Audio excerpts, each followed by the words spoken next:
Huyu dada anaitwa Amelia. Alivyofika ofisini kwa mme wake, akamwona Orlando ambaye ni mme wake akiwa na kisi na mchepuko wake, akajifanya hajaona kabisa. Orlando alihisi uwepo wa mtu, ili anageuka tu hivi, akamwona mke wake, akashtuka kweli kweli, unaambiwa. Haraka haraka akaanza kujiweka sawa na mchepuko wake akaingia kwenye uvungu wa meza.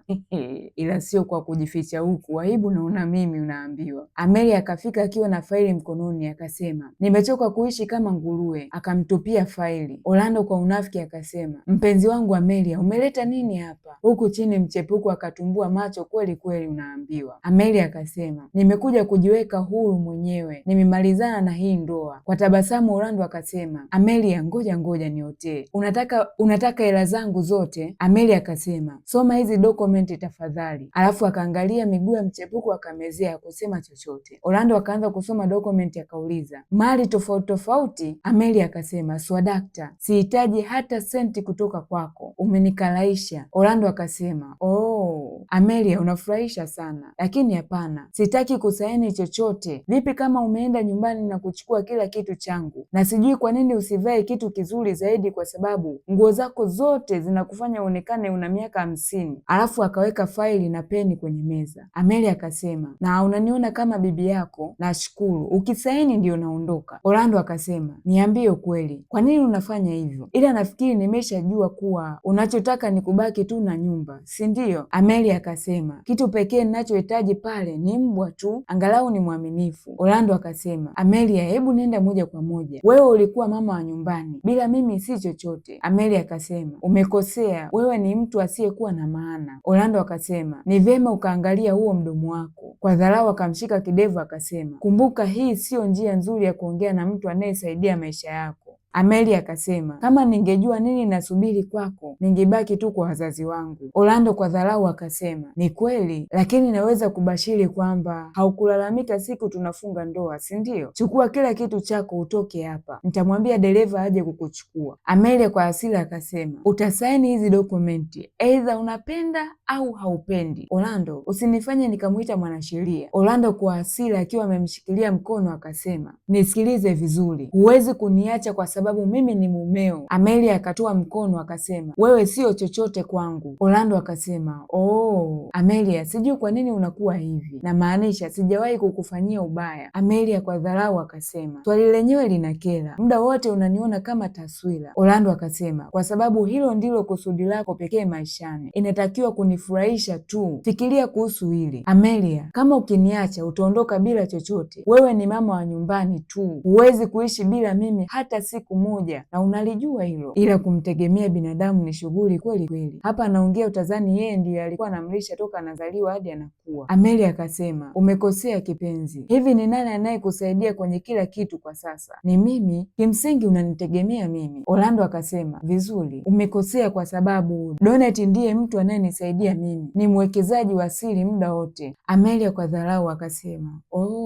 kweli sasa kwa nini hatujamshukuru? Orlando akauliza, unaongelea nini? Amelia akasema, kutokea hapa naona viatu vyake vya bei rahisi. Alafu akamvuta mchepuko ambaye alikuwa uvunguni mwa meza. Mchepuko alivyoguswa tu akatoa macho kweli kweli, unaambiwa. Nyie kufumaniwa kusikia tu kwa jirani. Ningekuwa mimi Kapelekeshi ningekuwa nimeshazimia warai. Niache, acha niende. Mchepuko alipiga kelele kweli kweli, unaambiwa. Amelia kwa dharau akasema, mpenzi, unajifanya huko classic lakini unaishia kuonekana kama mtu asiyekuwa na aibu. Mchepuko akajibu kwa kiburi, usiongee na mimi hivyo, wewe sio bora kuliko mimi. Amelia akampiga bonge moja la kerebu, unaambiwa. Yaani mtu umefumaniwa na bado unajifanya mjuaji, tena hapo kama kampapasa tu. Ningekuwa mimi Kapelekeshi, mngeenda kumdakia barabarani akiwa na ndala kichwani, unaambiwa. Orlando akataka kuingilia, Amelia akamwambia, kaza mkanda wako. Akamgeukia Donna akamwambia, unaonekana wa kusikitisha na unarekebisha hiyo shingo. Donna kwa aibu akatoa mkanda shingoni akampa Orlando.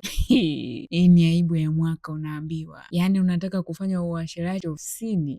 Orlando akasema, Amelia, sitakuruhusu kuzungumza na mtu ambaye ananisaidia katika biashara hii. Kumbuka kuwa isingekuwa uwekezaji wa Donna, duka hili la vitu lingefilisika. Amelia kwa madoido akasema, basi vizuri. Akachukua peni na faili akamkabidhi, akamwambia, unajua unachopaswa kufanya. Orlando kwa hasira akachukua na kusaini. Nimesha saini karatasi zako, sasa ondoka Amelia. Lakini kwanza akamwandikia cheki na kumkabidhi. Amelia akaichana chana na kumwambia, unadhani hiki ndicho ninachostahili? Sio kuhusu pesa, ni kuhusu utu. Amelia aliongea na kuanza kuondoka. Alivyotaka kuondoka ikabidi arushe dongo kidogo. Akamwambia, labda upate ya freshi kidogo, maana homoni zako zipo kila pahala. Kisha akaondoka zake akimwacha Orlando anamtumbulia tu macho. Naambiwa Amelia alivyofika nje akapigiwa simu, akaulizwa kama atakuwepo kwenye ukumbi. Amelia akathibitisha kwamba atakuwepo. Alivyokata simu akasema, kesho tutaonana kwenye pati Orlando. Sijui kapanga kufanya kitu gani huyu binti. Basi bwana, siku ikawadia, watu wakahudhuria. Wahusika walivyoingia, mlinzi akawakaribisha. Mr. Orlando, ni furaha kiasi gani kukuona. Karibu, duka la vitu limekuwa na mafanikio, hongera. Orlando akasema, asante Alfredo, nisingepata mafanikio haya bila msaada wa Donna. Akampa shavu mchepuko wake unaambiwa. Basi Donna kwa mbwembwe akamsalimia Alfredo, akamwambia, naitwa Donna Smith.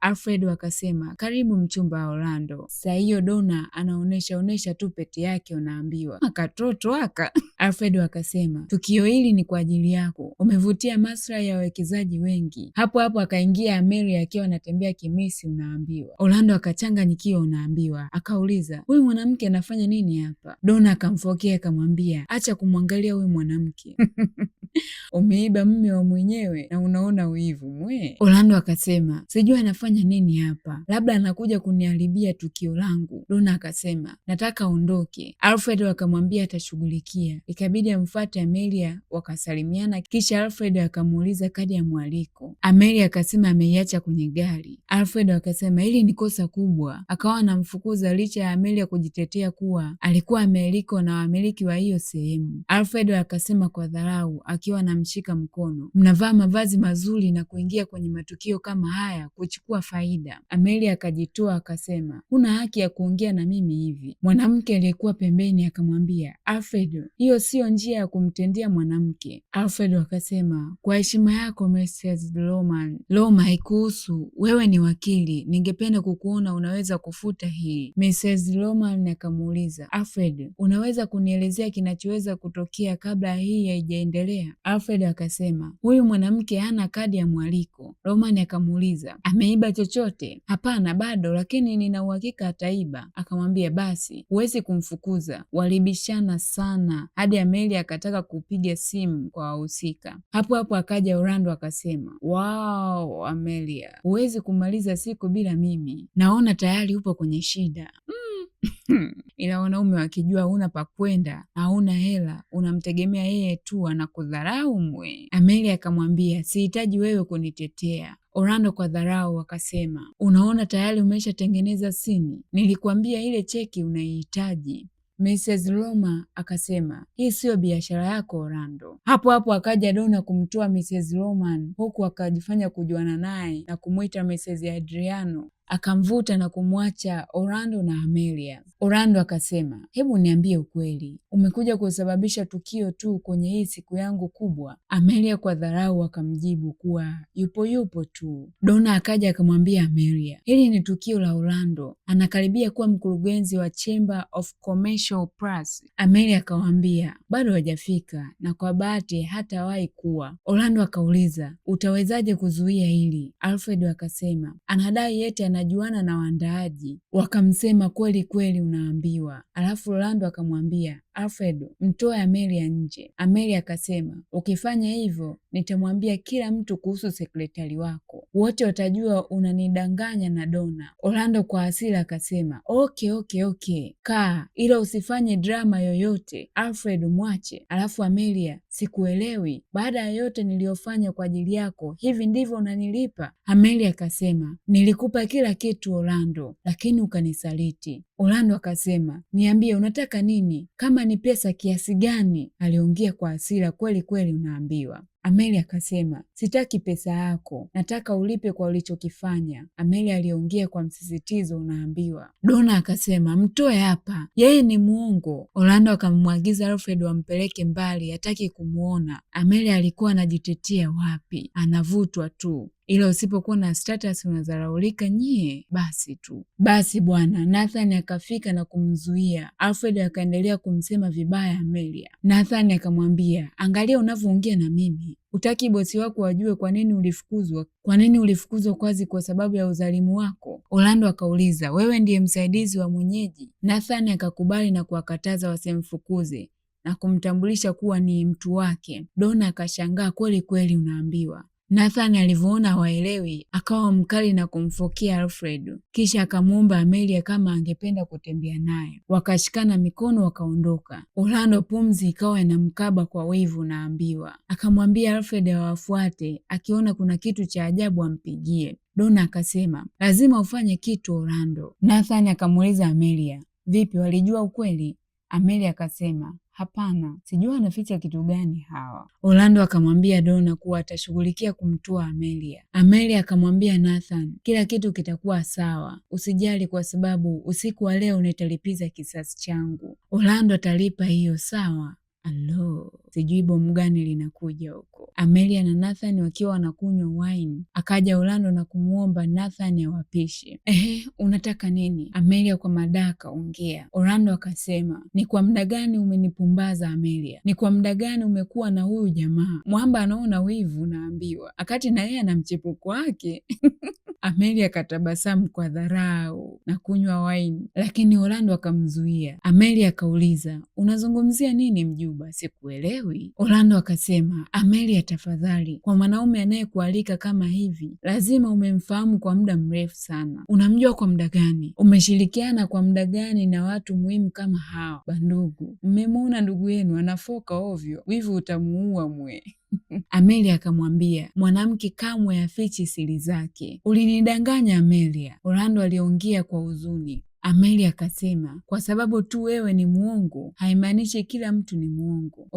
Orlando, na kama una wivu pumzika, sivyo unavyofikiria. Orlando akamuuliza, sasa umepanga kufanya nini na una siri gani? Amelia akasema, hakuna kitu, wala sina deni la maelezo yoyote. Ninachoweza kufanya au kuto kufanya sio wasiwasi wako tena. Orlando akasema, Amelia, sikuelewi, mbona umedhamiria kufanya hivi leo kwenye siku yangu muhimu? Kweli unanichukia kiasi hicho? Amelia akasema, ndiyo, nakudharau. Inanichukiza kufikiria nimekuruhusu unifanyie hivi, alafu unajifanya kama ujui. Unaruhusu nikukumbushe, wewe ni useless, wewe ni mzigo. Nilitoa kila kitu kwa mwanaume ambaye hakuwahi kuniheshimu. Amelia, sio hivyo. Orlando aliongea kwa hasira. Nilikuwa na mahitaji na wewe, ila hatukuunganisha. Amelia akaongea kwa hasira. Hiyo haihalalishi ulichokifanya Orlando, ulinidanganya na kunidhalilisha. Orlando akasema, vizuri, sijali, leo ni siku muhimu sana kwangu, wala sitaruhusu uharibu. Amelia hakutaka maneno, maana kesha andaa bomu lake, unaambiwa. Akaamua kuondoka zake kwa dharau. Alivyofika tu ndani akazuiliwa na Alfredo. Amelia akamwambia, tafadhali, nahitaji kutumia toilet. Alfredo kwa dharau akasema, tuone, hata kama ulidanganya kila kitu. Amelia akasema, mimi ni waapa zaidi yako. Alfred akamdakuza akasema, angalia jinsi unavyozungumza na mimi, hata unajua mimi ni nani? Amelia akasema, hata ukicheka utani na kujichanganya na wote, kamwe hautakuwa wa kiwango chao, mpaka uwe na jina la mwisho, fedha na mali. Mpaka hapo wewe ni mtu tu, wanaweza kukutumia. Alfred kwa dharau akasema, unasema hivi, yule mwanamke ambaye umekuwa mama wa nyumbani?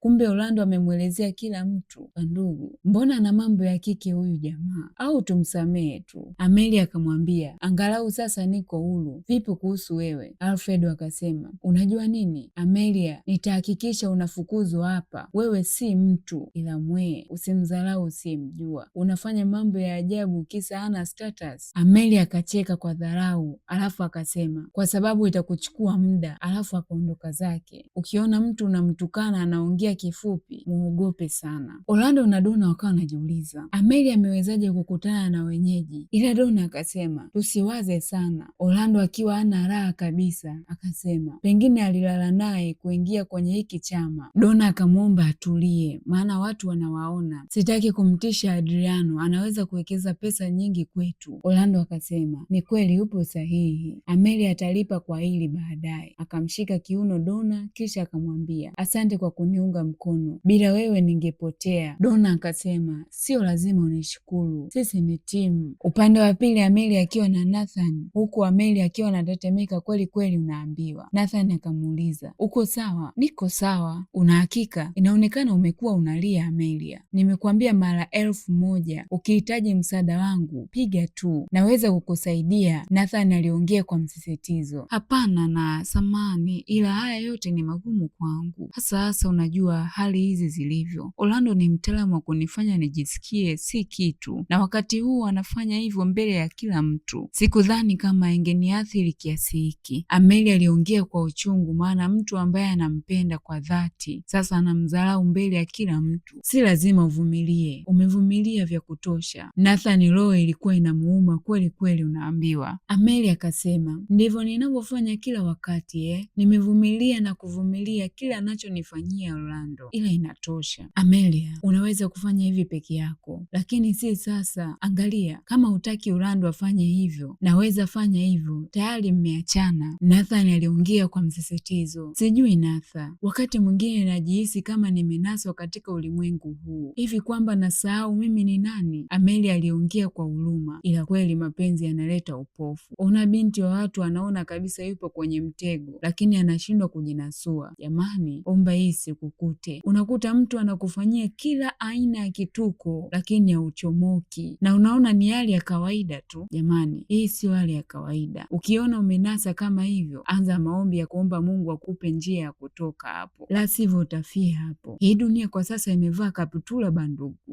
Haya, msije mkasema sijawaambia mimi kapelekesha. Nathan akasema kusahau wewe ni nani Amelia, kamwe ya kuthamini ulichompa ulivyokuwa kwake, sasa kwamba huna manufaa tena anakutupa. Amelia akasema kwa huzuni, na kibaya zaidi anafanya bila majuto, kana kwamba kila kitu nilichomfanyia hakimaanishi chochote. Nilimsaidia kujenga imani yake na sasa mimi ni mgeni kwake. Inatosha, hakuna maana ya kuteseka kwake. Niliomba talaka kwa sababu Nathan akamdakuza, kwa sababu alikusaliti Amelia, sio kwa sababu umeacha kumpenda. Angalia, naahidi usiku wa leo itakuwa tofauti. Kila mtu ataona yeye ni nani hasa, na hadithi hii hata haijaisha isipokuwa usemavyo. Nathan aliongea kwa hasira. Amelia akauliza, unafikiri naweza kurudisha nilichopoteza? Heshima yangu, kwa sababu wakati mwingine nahisi kama kila kitu nilichokifanya hakikufaa. Bila shaka Amelia, watu wasisahau ulichowafanyia, hasa pale ulipokuwa muhimu. Na maanisha kama wanakukumbuka,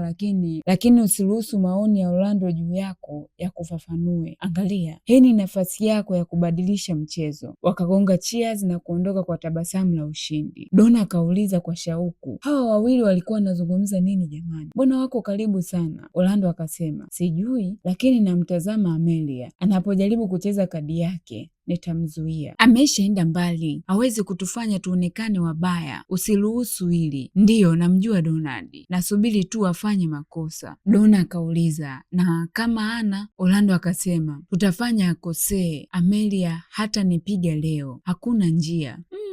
Ila watesi wana kazi nye. Upande wa pili Amelia akasema ni wakati wa kujifanyia kitu, siwezi kuendelea kumtegemea yeye, nitaonyesha kila mtu siko kwenye kivuli chake.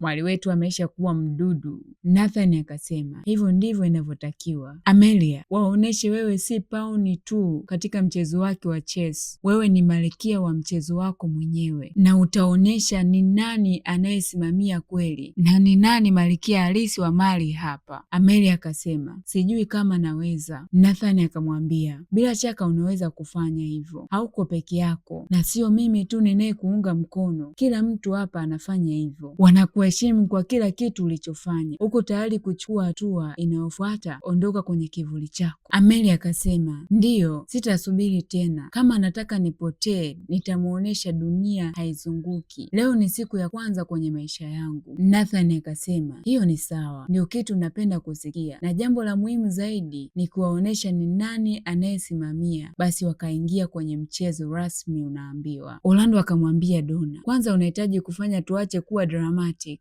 Wewe unajua hii ni pati imenigharimu kiasi gani, na chama hiki ni kwa ajili yangu. Amelia hana uhusiano wowote na haya. Donna akasema, najua, lakini hapa si mahali pake. Kama hajaondoka sasa hivi kila kitu kitaharibika. Wakina Amelia wakasikia bwana. Amelia akasema, unasikia hiyo? Anapoteza udhibiti na ninataka kuona akianguka.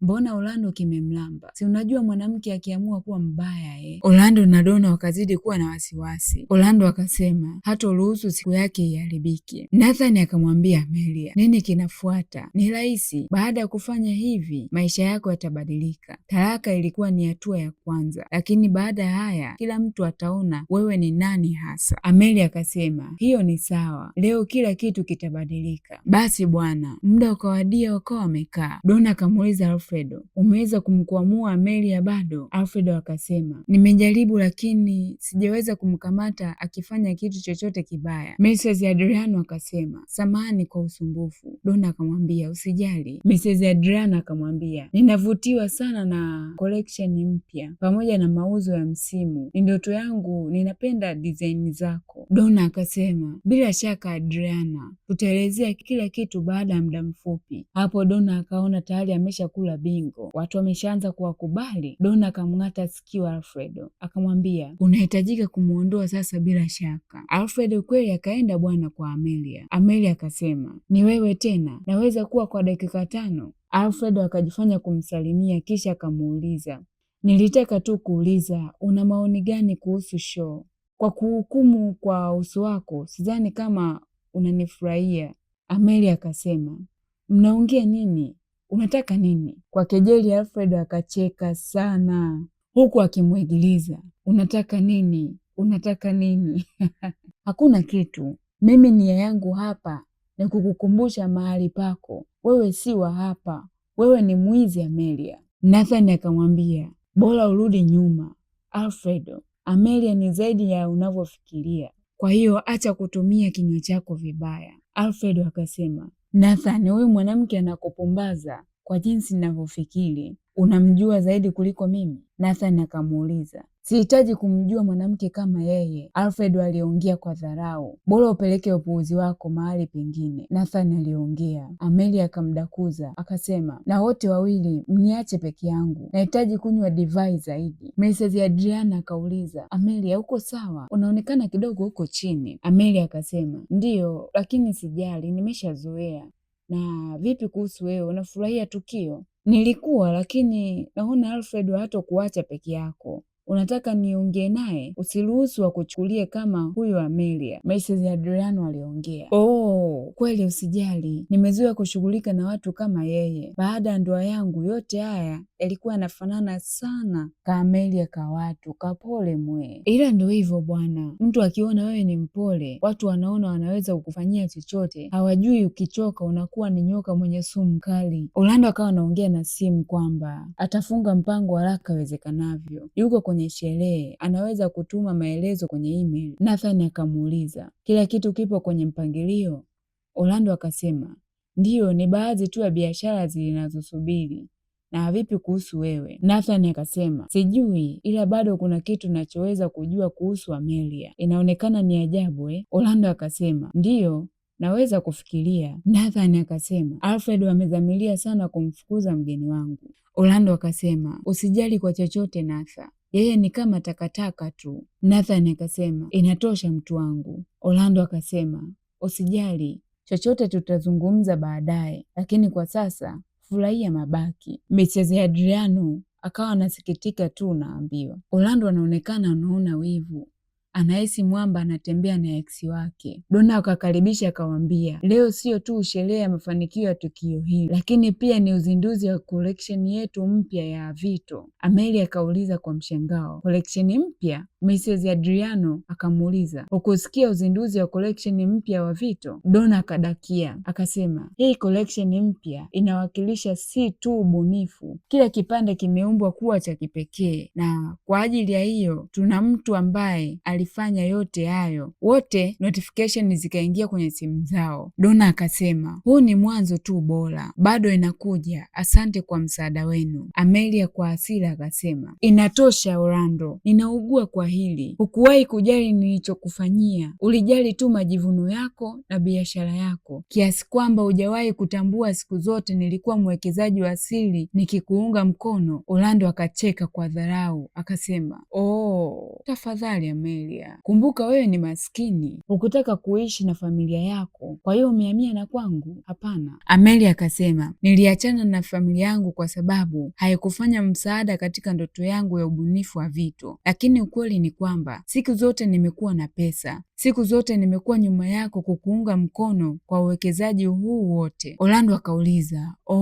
kweli na Nathan je? Amelia akasema, Nathan amekuwa rafiki wa familia kwa miaka mingi, na yeye hapa amekuja kuniunga mkono kwa sababu nalipiza kisasi. Lakini unajua nini? Weka vitu vyako, weka miundo yako kwa sasa. Hivi karibuni nitarudi kwa kila kitu ambacho ni changu. Twende Nathan. Akamchukua Nathan na kuondoka zake. Alfred akawa anaona haya tu naambiwa, maana alimsumbua sana, na kumbe huyo ndio bosi aliyeandaa kila kitu. Orlando akamuuliza Donna, ni nini hiki kinachoendelea? Hii ilikuwa nini kuhusu vitu? Mrs. Adriano akasema, ni aibu kushughulika na watu kama wewe, alafu akaondoka zake. Orlando akamuuliza tena Donna, ulifanya nini? Donna akasema, sikufanya chochote. Basi hii ni nini? Donna akajibu kwa hasira, hii ilikuwa ni kosa lako. Orlando akamuuliza, miundo hii hata si yetu. Kumbe Donna alikuja na miundo ya vitu ambayo sio ya kwake. Hiyo miundo ilikuwa ni ya Amelia. Orlando kwa hasira akasema, sikujua kuwa ungenidanganya. Wapendanao wamegombana unaambiwa, na ito kapelekeshi, ila hata mimi sijui napelekesha nini. Stori yetu imeishia hapa, tukutane kwenye stori nyingine. Pia usisahau kulike na kukomenti. Umeionaje hii?